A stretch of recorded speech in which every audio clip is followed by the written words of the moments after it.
Assalamualaikum warahmatullahi wabarakatuh. Kami mahasiswa Waalaikumsalam. PPG dalam kategori 2 tahun 2022 LPTK Universitas Muhammadiyah Surakarta, mata pelajaran Bahasa Indonesia kelas 1 akan mempresentasikan materi wawasan kebangsaan dengan subjek.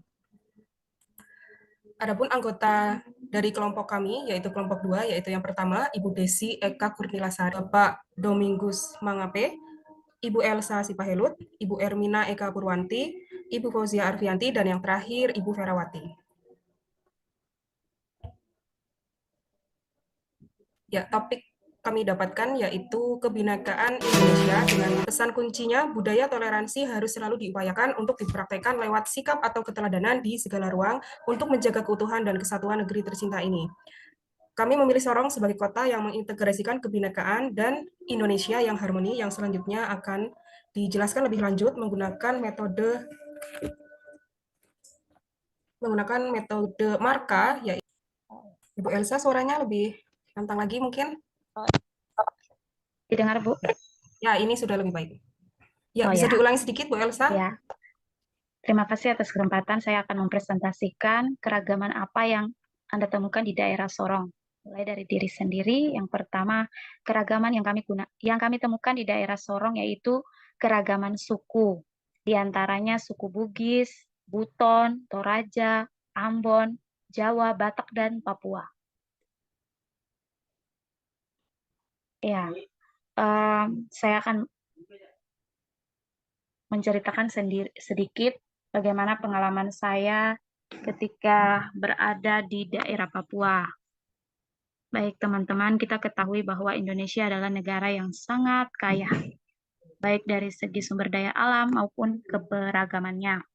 Ada beberapa bentuk keragaman di Indonesia, mulai dari keberagaman suku, agama, juga ras. Dan yang kita temui di kota Sorong atau di Papua, Papua Barat, Provinsi Papua Barat, yaitu keragaman suku.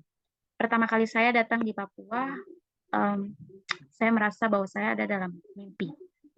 Karena yang saya bayangkan itu saya datang, wah saya lihat itu banyak sekali yang kita memiliki banyak perbedaan. Namun ketika saya jalani kehidupan itu, saya mulai mengerti bahwa kehidupan ini kita saling membutuhkan satu dengan yang lain. Dari berbagai macam daerah, suku, ras, agama, dan itulah Indonesia yang sangat harmoni. Jadi dari keberagaman kita bisa belajar untuk bisa bersatu. Ya, mungkin itu dari saya. Terima kasih.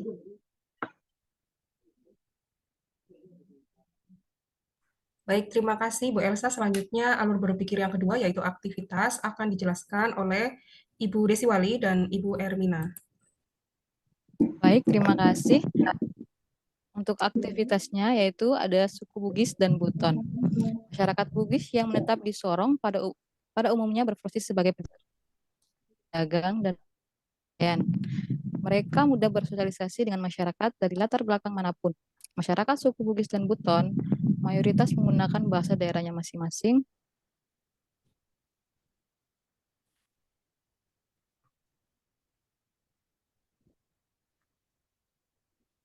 Bu Desi? Lanjutkan.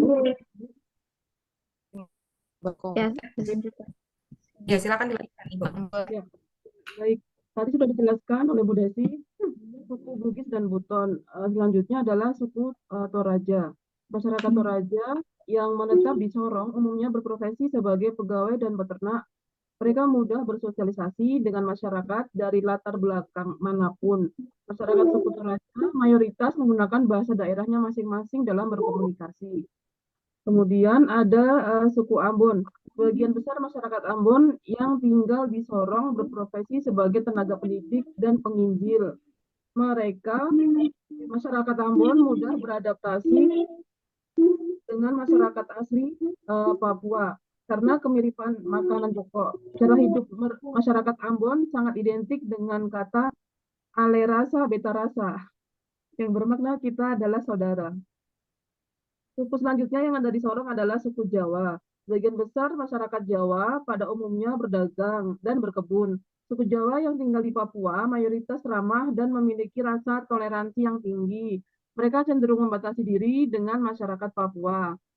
Kemudian ada suku Batak. Masyarakat Batak dikenal sebagai pekerja keras, disiplin, dan tegas. Pada umumnya, mereka bekerja sebagai pengacara dan pegawai. Mereka mudah bergaul dan bersosialisasi. Ada juga di Sorong adalah masyarakat setempat, ya, suku Papua. Masyarakat Papua pada umumnya berprofesi sebagai pegawai, pedagang, dan petani. Mereka sangat ramah, namun sulit berkomunikasi dengan suku pendatang karena terkendala bahasa. Demikian dari saya. Terima kasih. Ya, berikutnya alur berpikir yang oleh Pak Domingus. Silakan Pak Domingus. Oke, di alur refleksi ini saya akan menceritakan mengenai keanekaragaman yang ditemukan di daerah Sorong, yaitu keanekaragaman suku, yaitu suku Bugis, Buton, Toraja, Ambon, Jawa, Batak. Dilihat dari segi aktivitas kehidupan, dapat ditemui beberapa faktor keberagaman antara lain sebagai berikut. Yang pertama, suku Bugis dan Buton. Bugis dan Buton di Sorong sangat dominan pada sektor perdagangan dan nelayan. Mereka mudah bersosialisasi dengan masyarakat Papua di lingkungan pasar dan di sekitar pesisir laut. Kemudian suku Toraja, masyarakat Toraja banyak berprofesi sebagai pegawai dan juga peternak. Mereka mudah bersosialisasi dengan masyarakat Papua. Namun kendala dalam berkomunikasi dalam bahasa dan dialek yang mereka gunakan. Kemudian yang ketiga, suku Ambon. Suku Ambon atau Maluku pada dasarnya tinggal di Sorong dominan berprofesi sebagai guru dan pendeta atau penginjil. Oleh sebab itu, masyarakat Papua, karena mungkin perbedaan dari makanan yang tidak terlalu banyak makanan, sehingga ada chemistry persaudaraan. Kemudian yang berikutnya, suku Jawa. Masyarakat Jawa pada umumnya berdagang dan berkebun. Mereka sangat menghargai toleransi di kota Sorong atau di Papua Barat. Kemudian yang berikutnya, suku Batak. Masyarakat Batak dikenal sebagai pekerja keras, disiplin, dan tegas. Mereka mudah bergaul dan bersosialisasi dengan masyarakat kota Sorong, khususnya masyarakat asli Papua. Yang berikutnya, suku Papua. Masyarakat Papua pada umumnya berprofesi sebagai pegawai, pedagang, dan petani. Kesulitan berbahasa menjadi atau masyarakat luar yang datang untuk merantau ke Papua. Oke, mungkin itu dari saya. Silakan dilanjutkan ke. Ya, baik, terima kasih Pak Domingus. Berikutnya yaitu alur berpikir berdasarkan konsep yang akan dijelaskan lebih lanjut oleh Ibu Desi Eka. Silakan Ibu Desi. Ya, baik, terima kasih atas kesempatan yang diberikan. Pada topik kali ini membahas tentang Indonesia yang harmonis. Indonesia yang harmonis itu dapat diwujudkan apabila masyarakatnya itu harmonis. Nah, masyarakat harmonis merupakan suatu keadaan di mana suatu masyarakat telah bisa hidup bersama secara berdampingan dengan serasi, selaras, terlepas dari perbedaan yang ada di dalamnya. Masyarakat harmonis juga dapat didefinisikan sebagai kondisi masyarakat yang di dalamnya itu minim konflik. Nah, hal ini dikarenakan minimnya perbedaan dalam masyarakat yang adanya rasa persamaan kepentingan. Tuh. Nah, ketika kita membahas tentang konsep Indonesia yang harmonis, maka diwujudkan dengan masyarakat yang harmonis. Tidak lepas dari yang namanya toleransi. Toleransi itu sangat dibutuhkan dalam mewujudkan Indonesia yang harmonis. Akan tetapi, tantangannya ada pada intoleransi dan juga radikalisme. Kali ini saya akan membahas tentang makna dari toleransi, intoleransi, dan juga radikalisme. Nah, toleransi berarti adanya sikap saling menghargai, menghormati dalam keberagaman, mengasihi tanpa pandang bulu siapa dia dan dari mana latar belakangnya. Toleransi berarti bisa hidup secara berdampingan, saling sapa, senyum, saling membantu pada orang yang membutuhkan, menolong mereka dalam musibah, saling menguatkan baik dalam perkara yang besar maupun yang kecil. Sedangkan makna intoleransi berarti kebalikan dari toleransi. Nah, makna intoleransi itu tidak jauh dari tindak kekerasan. Nah, tindak kekerasan yang dimaksud itu intoleransi tindak kekerasan atas dasar diskriminasi terhadap suku, agama, ras, dan atau antar golongan, atau dalam tanda kutip yang biasa kita sebutkan itu SARA, unsur SARA. Nah, intoleransi SARA itu merupakan segala bentuk pembedaan, pengecualian, pembatasan, atau mengakibatkan pencabutan atau pengurangan pengakuan perolehan atau pelaksanaan hak asaan. Itu menurut Permendikbud nomor 82 tahun 2015 pasal 6. Nah, yang berikutnya adalah makna dari radikalisme. Inti dari radikalisme adalah tindakan anti Pancasila, anti kebinekaan, anti NKRI, dan anti Undang-Undang Dasar 1945. Lalu saya berikan contoh juga gambaran tentang toleransi dan juga intoleransi serta radikalisme. Di Sorong banyak sekali kegiatan yang sifatnya masih memiliki rasa toleransi yang tinggi. Tuh, meskipun di tanah Papua itu kan identik dengan konflik ya, tapi ternyata di Papua khususnya di Sorong itu banyak kejadian-kejadian yang sebuah peristiwa yang masih mengangkat rasa toleransi yang tinggi. Contohnya ada pada ormas masyarakat Papua, ormas Papua membantu mengamankan sholat Idul Fitri, padahal umat Muslim di sana hitungannya minoritas. Lalu toleransi yang berikutnya adalah adanya tradisi toleransi kebinekaan di Kokoda Sorong Selatan. Itu warga masyarakatnya berkumpul menjadi satu itu. Lalu wujud dari intoleransi adanya bentrok antar suku. Nah, ini kan berarti sudah ada perbedaan kepentingan. Seharusnya kalau toleransi kan kepentingannya sama, tapi ketika sudah ada perbedaan kepentingan, itu termasuk dalam intoleransi. Nah, di sini contoh nyatanya adalah perbedaan kepentingan suku. Terjadilah kejadian bentrok suku yang ada di Papua. Nah, contoh radikalisme yang pasti kita sudah tahu yaitu gerakan OPM atau Papua Merdeka. O-nya itu apa ya? Saya lupa. Nah, itu OPM, Papua Merdeka. Itu sampai sekarang pun masih ada. Itu salah satu contoh radikalisme yang ada di Papua. Lalu yang berikutnya adalah kunci menjaga toleransi. Nah, yang pertama, tidak memaksakan ajaran sudah orang lain. Yang ketiga, tidak merendahkan atau menghina agama orang lain. Yang keempat, menjalin silaturahmi dengan penganut agama lain. Yang kelima, tidak melakukan diskriminasi kepada penganut agama lain. Yang keenam, berbuat baik kepada semua orang. Dan yang terakhir adalah bersedia memahami perbedaan. Itu saja dari saya. Terima kasih. Baik, terima kasih kembali Bu Desi Eka atas pemaparannya. Kemudian alur berpikir yang terakhir, silakan Ibu Vera. Baik, saya akan menjelaskan mengenai poin kelima yaitu aplikasi. Keragaman yang ada di Indonesia itu ada beragam, bukan hanya dalam pakaian adat, seni, tradisi, makanan, tetapi juga dalam bahasa. Di bawah ini adalah beberapa contoh bahasa yang ada di daerah sebagian yang ada di Indonesia. Contoh yang pertama itu Sugeng Siang, yang kedua Buramoki Maguru Disoe, kemudian yang ketiga Salam Tanga Alo, kemudian yang keempat Yepmu, kemudian yang kelima Horas. Nah, sini ada beberapa pertanyaan yang ingin saya tanyakan kepada Ibu Bapak semuanya. Yang pertama, apakah Ibu Bapak tahu arti dari bahasa tersebut?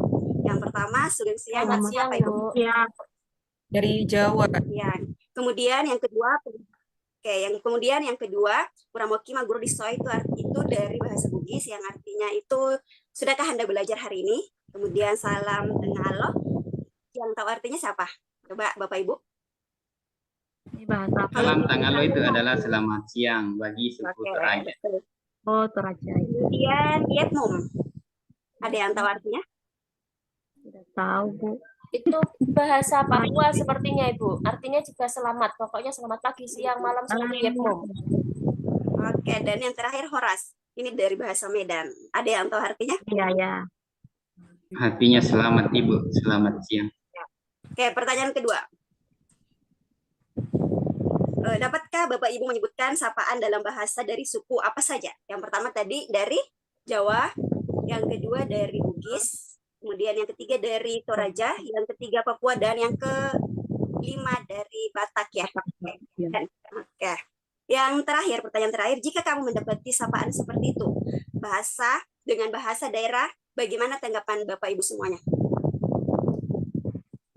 Kalau menggunakan bahasa sendiri masih paham bisa membalas ya, tapi kalau dari bahasa daerah lain mungkin, apa artinya? Mungkin kita akan berbicara dengan menggunakan bahasa Indonesia. Tapi setidaknya kan Bapak Ibu kita akan belajar ini artinya apa sih sebenarnya, apalagi kalau kita tinggal dalam satu lingkungan, lambat laun kita akan belajar bahasa mereka juga. Apalagi khususnya kita yang pendatang sedikit demi sedikit.